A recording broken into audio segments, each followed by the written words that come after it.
Hello दोस्तों। हम आज वापस फाइनेंशियल स्टेटमेंट है उसके बारे में जानेंगे। तो हम अब हिंदी में पढ़ेंगे कि फाइनेंशियल स्टेटमेंट क्या होता है। तो वित्तीय विवरण समय के साथ कंपनी के वित्तीय प्रदर्शन का प्रतिनिधित्व प्रदान करते हैं। मतलब इसका अर्थ होता है कंपनी की जो भी फाइनेंशियल पोजीशन है कि कंपनी ने पूरे साल में जो बिज़नेस किया है एक 1 अप्रैल से और 31 मार्च तक, तो उसकी फाइनेंशियल पोजीशन क्या रही है उसके बारे में इंफॉर्मेशन प्रदान करता है। एक कंपनी की बैलेंस शीट में हमें कैपिटल, रिजर्व एंड सरप्लस हो गया, लाइबिलिटीज़ हो गया, असेट्स है, इसके बारे में इंफॉर्मेशन प्रदान करता है। तो बैलेंस शीट हमें किसके बारे में इंफॉर्मेशन प्रदान करता है? कैपिटल के बारे में, रिजर्व एंड सरप्लस के बारे में, लाइबिलिटीज़ के बारे में, असेट्स के बारे में इंफॉर्मेशन प्रदान करता है। इनकम स्टेटमेंट दूसरा होता है इनकम स्टेटमेंट। तो इनकम स्टेटमेंट हमें कंपनी की इनकम और एक्सपेंसेस के बारे में इंफॉर्मेशन प्रदान करता है, जबकि इनकम स्टेटमेंट इनकम और एक्सपेंसेस के बारे में हमें इंफॉर्मेशन प्रदान करता है। फिर एक होता है कैश फ्लो स्टेटमेंट। यह हमें सोर्स ऑफ फंड कंपनी का सोर्स ऑफ फंड सोर्स करता है, स्रोत, कंपनी के फंड का स्रोत क्या है और कहाँ कहाँ पर कंपनी उस फंड का यूटिलाइजेशन कर रही है उसकी इन्फॉर्मेशन हमें प्रदान करता है। फिर इसके बाद में statement of change in equity. तो फिर एक statement of change in equity बनाया जाता है जो एक निश्चित अवधि के लिए शेयरधारकों के खातों का सार यह कंपनी जितने भी इक्विटी शेयर होल्डर है उनकी एक समरी हमें प्रदान करता है कि कंपनी के कौन कौन इक्विटी शेयर होल्डर हैं और कितनी कितनी वैल्यू के शेयर हैं उन्होंने होल्ड कर रखे हैं। ठीक है, तो वो हमें डिटेल प्रोवाइड करता है। अब इसको हम चार्ट के थ्रू समझते हैं फाइनेंशियल स्टेटमेंट को, जो एग्ज़ाम के टाइम है क्विक रिवाइज कर सकते हैं।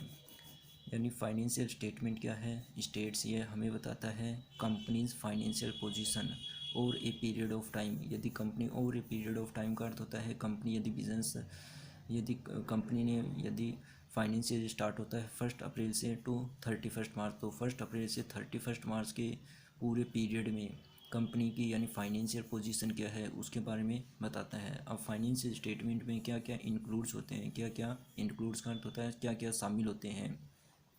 तो इसमें एक तो होता है बैलेंस शीट।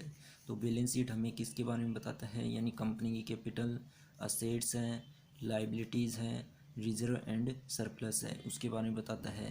फिर एक होता है प्रॉफिट एंड लॉस अकाउंट जिसको इनकम स्टेटमेंट बोलते हैं, ये हमें इनकम और एक्सपेंसेस के बारे में बताता है। और एक कैश फ्लो स्टेटमेंट जो हमें source and utilization of fund है उसकी इंफॉर्मेशन प्रोवाइड करता है। और एक change in shareholders equity जो हमें शेयर जो इक्विटी शेयर होल्डर्स है उसकी एज ए समरी है उसके बारे में इंफॉर्मेशन प्रोवाइड करता है। अब हम देखते हैं कि यूजर्स ऑफ फाइनेंशियल स्टेटमेंट कि फाइनेंशियल स्टेटमेंट के यूजर्स का अर्थ होता है उपयोगकर्ता कौन है। तो एक तो होता है इंटरनल यूजर्स, आंतरिक उपयोगकर्ता, कंपनी के जो मैनेजमेंट है वो हो जाते हैं और कंपनीज़ के जो एम्प्लॉयज़ है वो हो जाते हैं इसमें। दूसरा आता है एक्सटर्नल यूजर्स बाहरी उपयोगकर्ता कौन होते हैं?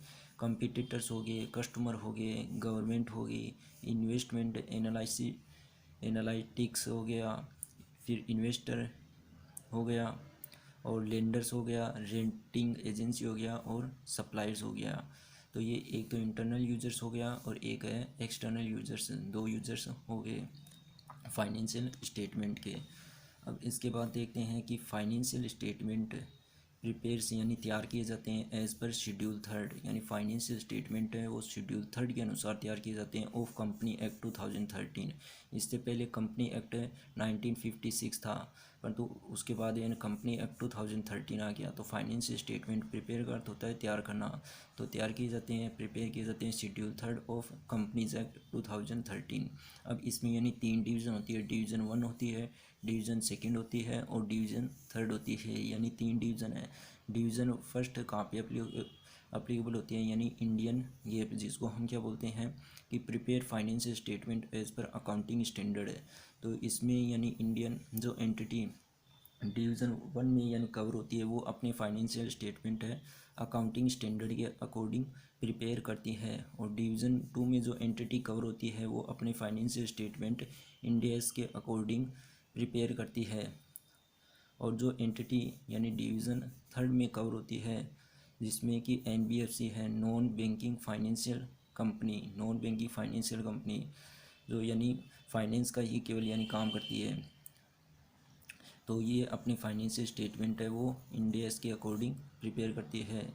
तो यानी फाइनेंशियल स्टेटमेंट यानी schedule third of company act 2030 के अकॉर्डिंग प्रिपेयर किए जाते हैं, जिसमें डिवीज़न 1, 2, 3 तो 3 डिवीज़न होती है। डिवीज़न वन में यानी जो कंपनियां हैं जो इन डिवीज़न वन में जो भी कंपनियां कवर होती है वो अपने फाइनेंस स्टेटमेंट अकाउंटिंग स्टैंडर्ड के अकॉर्डिंग प्रिपेयर करती है। और डिवीज़न सेकंड में जो एंटिटी कवर होती है वो अपने फाइनेंशियल स्टेटमेंट डिवीज़न इंडियस के अकॉर्डिंग प्रिपेयर करती है। और जो एंटिटी डिवीज़न थर्ड में यानी कवर होती है वो अपने फाइनेंशियल स्टेटमेंट जिसमें कि एनबीएफसी है, नॉन बैंकिंग फाइनेंशियल कंपनी, वो अपने फाइनेंशियल स्टेटमेंट है इंडियस के अकॉर्डिंग प्रिपेयर करती है। Thank you.